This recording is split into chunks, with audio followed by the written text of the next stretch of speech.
I'm only covering the English translations. However, there's other English translations like the Bishop's Bible that exist that eventually I'll talk about. Not right now, but I will talk about it. So if you look at the Amplified Bible, this is the first one on the list. Say Jesus is like, don't smack your neighbor. It'll be like, don't smack your neighbor. And then it'll have smack might mean hit or punch. And it basically gives you multiple meanings for the text. Instead of just using one phrase or one word, it gives you multiple ones. So the Amplified Bible was the translation of the Bible initiated by a man named Francis Seward. The Lockman Foundation pulled other scholars into this. Zondervan Publishing House is pretty much the ones that publish his Bible. The whole edition was published in 1965, and I believe it was revised again in 2015, based off all the notes I have here. There's another one called the Amplified Bible Classic Edition. This was published in 1987. It's just a revision of the Amplified Bible, so that's the second one we got to cover. Third one, the BRG Bible, Blue, Red, and Gold Bible. The Blue, Red, Gold.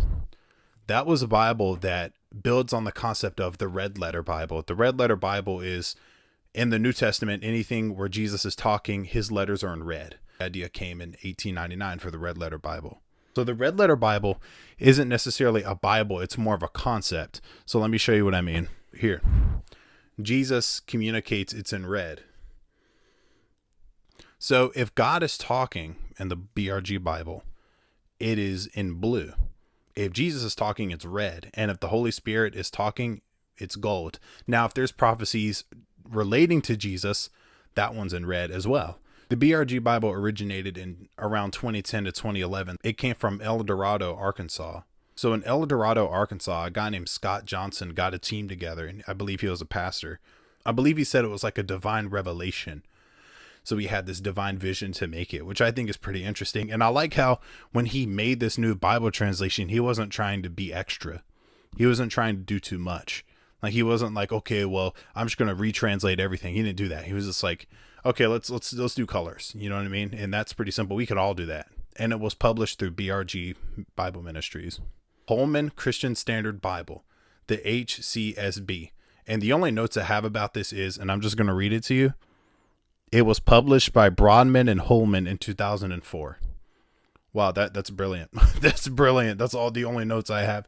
Yeah, it was in 2004, so that's it. The Christian Standard Bible comes from the Holman Christian Standard Bible. So the Christian Standard Bible uses something called optimal equivalence, which in another video I talked about. There's different translation styles of the Bible, so go watch that one. Optimal equivalence, which is the balance of easy to read but also most accurate. So the Christian Standard Bible was published in 2017, and it was essentially a revision of the Holman Christian Standard Bible, because people look through the HCSB and they're like, wow, man, like there's improvements that can be made here. And, so as a response, they did the CSB. And so you got to understand that the Christian Standard Bible, though it uses optimal equivalence and it prioritizes being accurate, it's not as accurate as a New American Standard Bible, which I'm going to show you. So this New American Standard Bible is pretty old. But if you look, like the Bible's like falling apart. It's like pages fall out. Every time I pick it up, you hear plop and all the pages fell out. So it's pretty old, but I like it. That's my favorite translation of the Bible, and that's what I use, because it uses formal equivalence. It tries to be as perfect as it can and be as accurate as it can. So in 2024, there was another Bible published called the Christian Standard Bible Anglicized. And it's basically the Bible that they would use for New Zealand, UK, stuff like that, Australia. All right, last two, stay with me. There was a major project undertaken in 2008, 2011 called the Common English Bible. Now, I'm going to set these notes down for a second to emphasize how much time and effort they put into that Common English Bible. They got multiple groups of people. I think it was like 77 groups of people. That's 77 groups of people that came in and worked on this Bible and read through it. So their job, read through the Bible and make sure it reads really, really well. And so they employed women specifically so they could read the Bible and help the language become more gender inclusive, not just related to just man or just woman. I guess it was like more neutral. It really prioritizes like good reading, and it does prioritize accuracy, but not as much as fluent reading.